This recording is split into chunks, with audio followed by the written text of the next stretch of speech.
thinking about what you want to say in order to be persuasive, and we've outlined some big picture goals so far. You want to be credible and trustworthy, that's ethos. You want to be engaging, that's pathos. And you want to use solid, persuasive logic while avoiding logical fallacies and propaganda, that's logos. You'll want to think about all those things when you are writing a speech, but now let's focus on the actual wordsmithing you will be doing to achieve ethos, pathos, and logos. Writing for speaking, writing something you intend to communicate out loud, is not the same craft as writing for reading. You may be very experienced in writing articles or essays, but a speech is not an essay that you read aloud. It is a different sort of animal. The differences really are dictated by the experience of your audience. Let's imagine that I'm going to communicate with you by writing an essay that you're going to read. I write my essay, I hand it over to you, and you take it home to read it. You, the reader, control the environment in which you absorb my ideas. You decide which room to sit in, you set the temperature, you decide whether to play background music while you read, and then you control the pace at which you absorb the information. You take it as slowly or as quickly as you like. You skim over the stuff you already know or don't care about. You read through some sections a couple of times because they're complicated and you didn't understand them the first time around.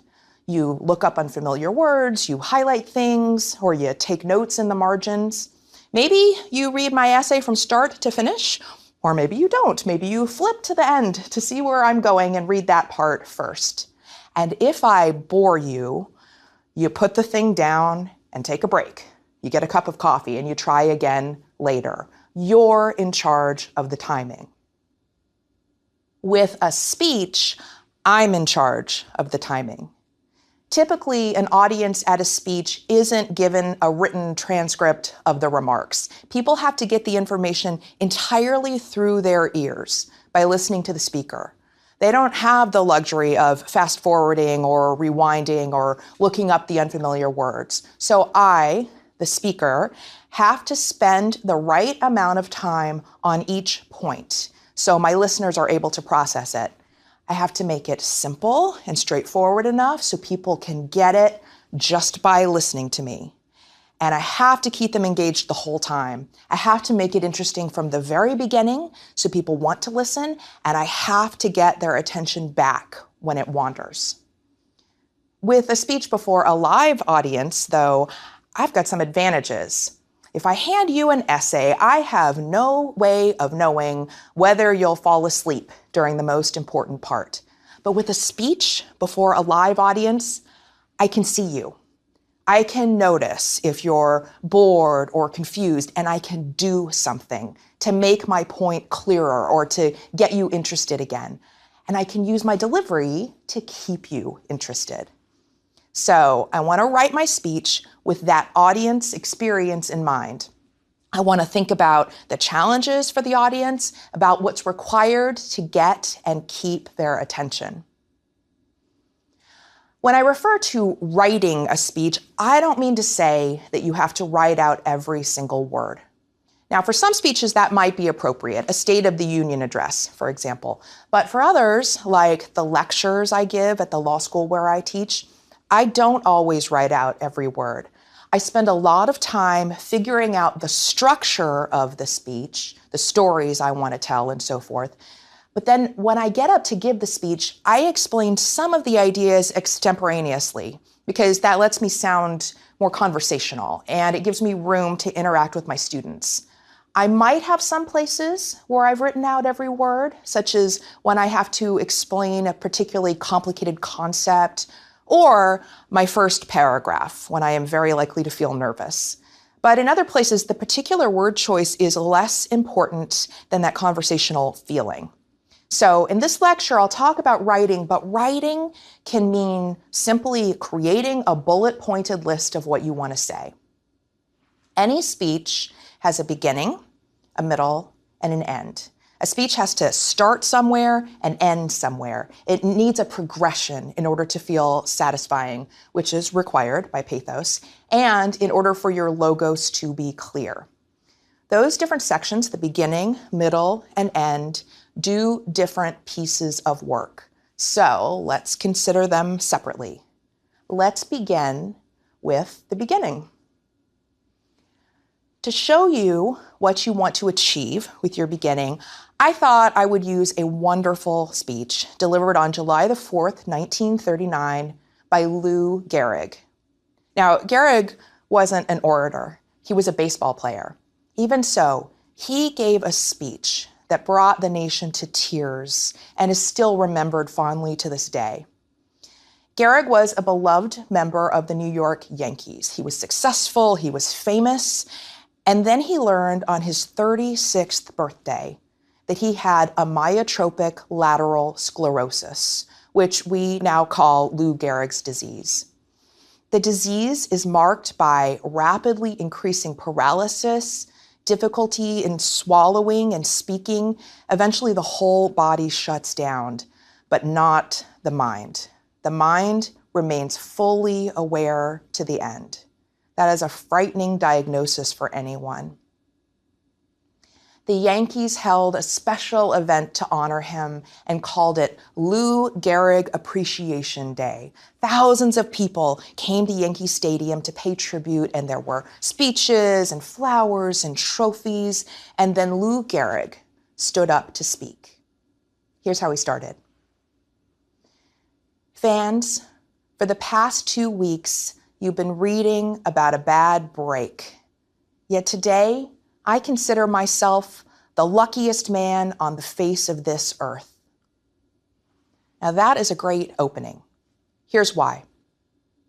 That first section is really important. It's the first time the audience is hearing from you. You are making your first impression. You want that impression to be a good one. You want them to think you've got something to say and that you're worth listening to right away. You need to be establishing ethos. That's why I say that I may not write out every word of my speech, but I usually write out and memorize my opening. That's because I want to appear as confident and credible as possible. I want to know what I'm going to say so I'm not fumbling around.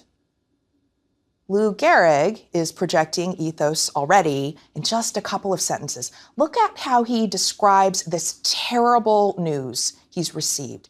He calls it simply a bad break. He's exhibiting courage, otherwise known as grace under pressure, and that makes him admirable. You're more likely to think of him as a good person, someone who might have wisdom that you want to hear because he is demonstrating that courage. Bad break also sounds like how this guy might really talk in everyday life. He's using commonplace words. That makes him seem authentic and genuine, which enhances his credibility. Ethos again. In the opening of any speech, you also want to grab the audience's attention and let them know that the speech is going to be worth their time. This is all part of pathos, or emotional engagement. If you start off with a boring first paragraph, the audience may decide to tune you out. So you want to give them a reason to care. Gehrig does this. He grabs your attention first through that catchy alliteration in bad break. Alliteration means that the words start with the same sound, and that catches the ear so that you notice it. But he really grabs our attention because of what he says next, that he's the luckiest man on the face of this earth. That's pretty unexpected. His listeners might have thought of him as the unluckiest man on the face of the earth, to have had so much and then to know that he is going to lose everything. So it makes you eager to know how he's going to explain that statement. In fact, that phrase, the luckiest man, is going to become the theme of his speech. Every good speech has a theme, a central message, and you want to hone it well enough so that you can tell me what it is in a single sentence if I asked you to. So ask yourself this question: if my audience remembers only one thing, what should it be? And that's your theme. The luckiest man is a strong, engaging theme because it both makes us curious about how Gehrig can be lucky and fills us with admiration for a man who can see the luck in his diagnosis. It's a theme that embodies ethos. As you may recall from our first lecture, ethos means that you're demonstrating good common sense, good moral sense, and goodwill. Goodwill means that you are positive, hopeful, not someone who is panicking or full of despair. Gehrig exudes hope, and as you will see, extends that positivity and hope to the people listening to him, building his ethos. Let me sum up this part for you. In your opening, you need to project ethos, so you want to sound credible. You'll want to say something that makes it clear why people might want to listen to you. Sounding credible also requires you to really know that opening so you're not fumbling, and to use language that makes you seem authentic. You also need to start engaging pathos, so let the audience know why they should listen and what they might get out of the speech. And grab our attention with something catchy. A good theme can help you do this. You also know that we are likely to remember the first thing you say. So use that opportunity to say something you want us to remember. That's good logos. Since you have a lot to do with that first paragraph, I tend not to write my first paragraph first. I often start with the guts of my speech because it can take me a little while to figure out a good theme and a good hook.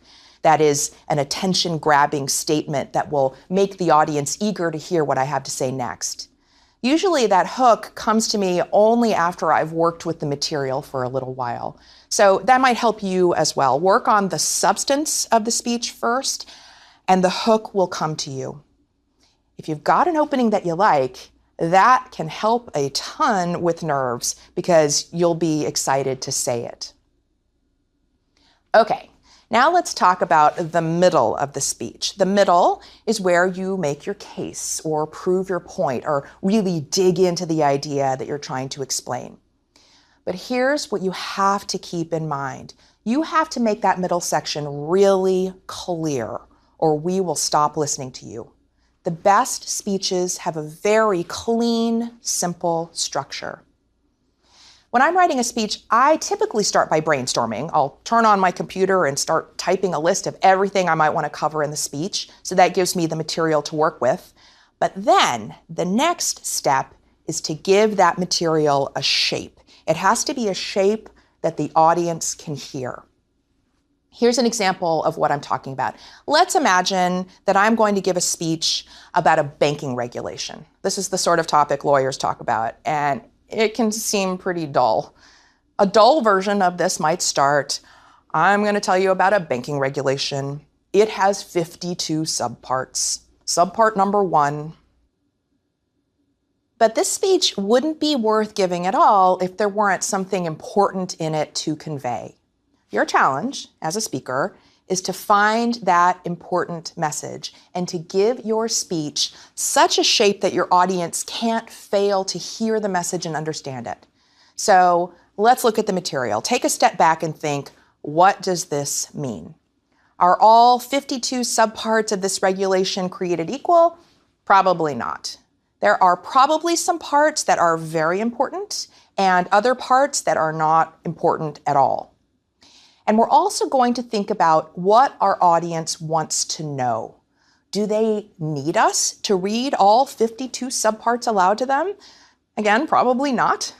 What they want is for us to have thought about the 52 subparts deeply enough to make some choices about which parts are really useful and valuable. We have digested the material for them. And the value of our speech is that we can offer that wisdom to the audience. So maybe our speech starts with a description of how the new regulation affects real people in the real world. If we can identify 3 main ways it does that, we can discuss those 3 ways in turn. Doesn't it feel better to hear, I'm going to tell you the 3 ways this regulation works, rather than I'm going to take you through the 52 subparts of this regulation? 3 is manageable. People can process 3. Now, you might end up touching on all 52 subparts. You might say, the first thing this regulation does, which is contained in subparts 1 through 20, etc. But the point is that you've thought about how the subparts are alike and how they are different, and that has allowed you to shape and prioritize your material. You might end up covering all 52 subparts of the regulation, or you might not, because the next important step for making your logos clear is to delete what you don't need. That step is pretty hard for professors. We're talking about something in our field that we just love, and we think the minutiae are endlessly fascinating. But if you add in all those little details and digressions, you will end up with a classroom of students looking at you blankly because they're lost. It's important to remember that the goal of a speech isn't to display the breadth of your knowledge. Your goal is to get the most important ideas into your audience's heads. And just because you say something, that doesn't mean that the audience heard it. If you have too many extraneous points, then the audience may not retain any of them.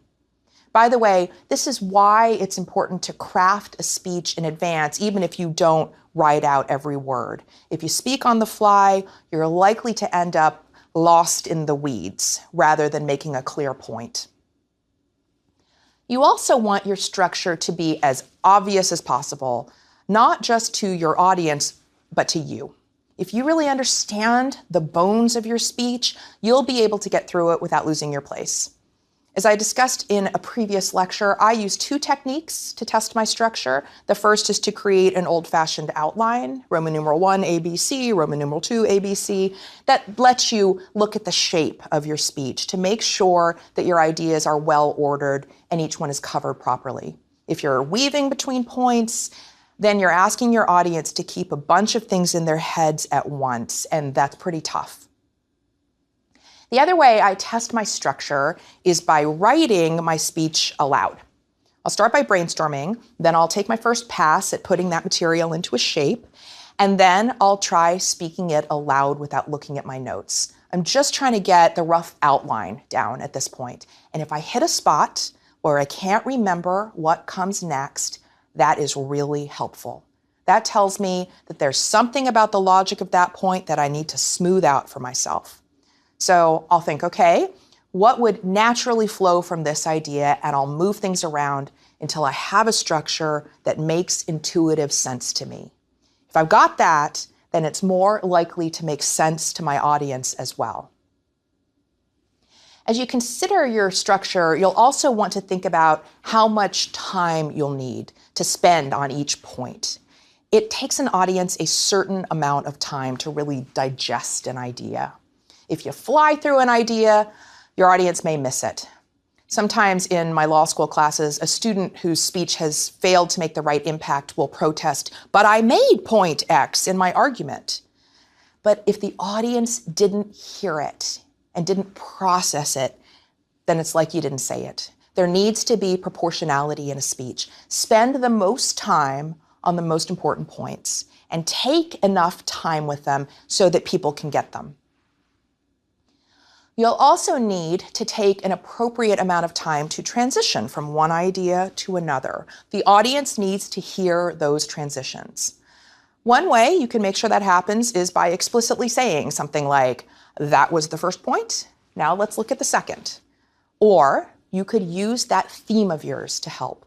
Let's take a look at Lou Gehrig's speech again to see how he employed his theme as he changed ideas. Remember that his theme is that he is the luckiest man on the earth. So listen for that theme and notice how it's giving the speech structure. Gehrig said, "I have been in ballparks for 17 years and have never received anything but kindness and encouragement from you fans. Look at these grand men. Which of you wouldn't consider it the highlight of his career just to associate with them for even one day? Sure, I'm lucky. Who wouldn't consider it an honor to have known Jacob Ruppert, also the builder of baseball's greatest empire, Ed Barrow? to have spent 6 years with that wonderful little fellow, Miller Huggins, then to have spent the next 9 years with that outstanding leader, that smart student of psychology, the best manager in baseball today, Joe McCarthy. Sure, I'm lucky. So you can see what he's doing here. He's thanking groups of people, his fans, his teammates, his managers, but rather than just thanking them, he is using them as evidence to prove his point, that he's lucky. He punctuates each section, each new group of people, by turning that luckiest man theme into a refrain. Sure, I'm lucky. And again, notice the simplicity of his language. Sure, I'm lucky seems like a commonplace kind of saying, but it packs a punch because of the repetition. And it catches the ear because it's short. And that also makes it easy to say. So that takes me to the next draft of your speech. Once you've refined your structure, you'll want to focus on your language. As Lou Gehrig recognized, short, pithy statements are your friend. It is a lot easier to speak the text if you have short sentences and smaller than normal paragraph breaks. Those breaks let you take a breath. They tell you where to pause. They help remind you to transition ideas. Besides, long sentences are harder for the audience to follow and can lull people to sleep. Keep them awake instead with a short, pithy phrase like, sure, I'm lucky. Also, choose words that are easy to understand. Aristotle said, strange words should be avoided at all costs. That's good advice. If you use an unfamiliar word, you may lose your listeners because they don't know what the word means. And even if it's a word that they do know, if it's not a word that's used much in conversation, you might lose them for a second as they translate your sentence in their heads. You will also want to choose words that are easy to pronounce. If you use the technique I suggest of writing your speech by speaking it aloud, you'll find those tongue twisters. Get rid of them. Here's another suggestion. Use your language to make your points memorable. You could do it through sounds. Any of those figures of speech that are actually figures of sound will help you. For example, you could use alliteration, like in bad break, where you use words that start with the same sound. Or that repeating sound could fall in the middle or the end of the word, like pitter-patter, that's called consonants. Or it could be a repeating vowel, like it's hot and it's monotonous, that's called assonance. You could use a parallel structure, like ask not what your country can do for you, ask what you can do for your country. Or you could use a catchy refrain, like, sure, I'm lucky. You can also use your words to paint a picture. Language that appeals to the senses can really make ideas pop. If you can turn your point into a story or describe the details of a scene, the audience will listen. Here's a little more of Lou Gehrig's speech to illustrate how impactful language can be. Notice the sensory language he uses to describe getting trophies from those boys in white coats, and the way he punctuates his thoughts with a new refrain, that's something, and the lovely emotional build he creates by putting the people he's thanking in the particular order that he chooses. Here's what he says. When the New York Giants, a team you would give your right arm to beat and vice versa, send you a gift, that's something. When everybody down to the groundskeepers and those boys in white coats remember you with trophies, that's something. When you have a wonderful mother-in-law who takes sides with you and squabbles with her own daughter, that's something. When you have a father and a mother who work all their lives so you can have an education and build your body, it's a blessing. When you have a wife who has been a tower of strength and shown more courage than you dreamed existed, that's the finest I know. I love the fact that in spite of all those mother-in-law jokes out there, Lou Gehrig clearly likes his mother-in-law, and his tribute to his wife chokes me up every time. Okay, so we've talked about the beginning and the middle. Now let's think about the end. That final paragraph is just as important as the first paragraph. Studies have shown that audiences are most likely to remember these 4 things: the first thing they hear, the thing they hear more than once, the thing that's the most vivid, and the last thing they hear. We've already talked about the first thing they hear. We've talked about using repetition. We've talked about using vivid sensory language, and in a later talk, we'll consider using visual aids. So now we're at the last thing the audience hears. Typically, in your final paragraph, you'll want to return once again to your theme, but you don't want to just repeat the first paragraph verbatim, because that would be boring. Instead, think about linking that theme directly to your audience. Think of a lawyer making a closing argument to a jury. In her conclusion, she should bring the jury into the story and tell them what to do, find for her client. It can help to think of it this way. Your speech isn't over when you stop talking. It is over when the jury goes into the jury room and does what you want it to do, or when the audience goes out into the world and takes some action that you want it to take. Or, in the case of a speech like Lou Gehrig's, when the audience understands and appreciates the feelings that you're sharing with them. Here's Lou Gehrig's final paragraph. I might have been given a bad break, but I've got an awful lot to live for. Thank you.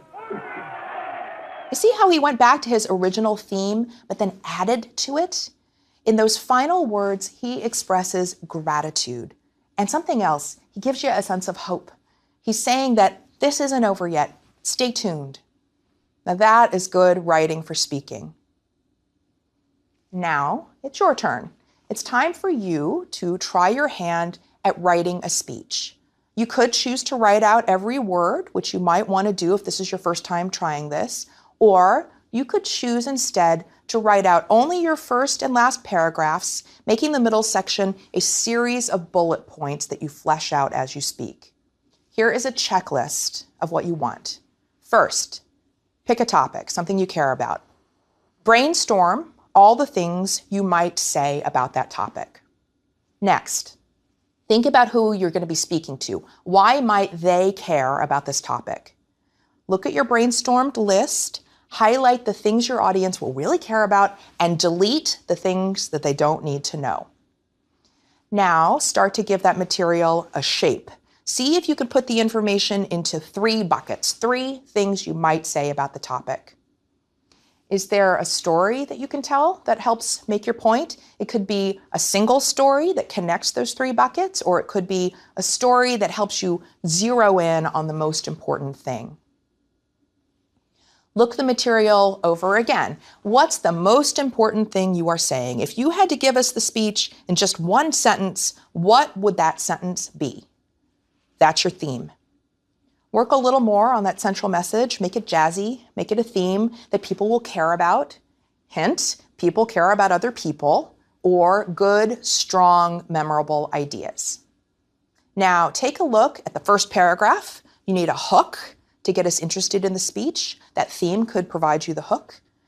And then look at your last paragraph. Think of it as your theme plus an action item for the audience. What do you want us to do or remember? Now start practicing the speech out loud. This is the part of the writing process where you are looking for the parts you like and you're keeping those. You look for places where you get confused and you figure out what's wrong with the structure or the logic of those places. You make sure your sentences are short and you use words you can actually pronounce. Try the speech out loud a bunch of times.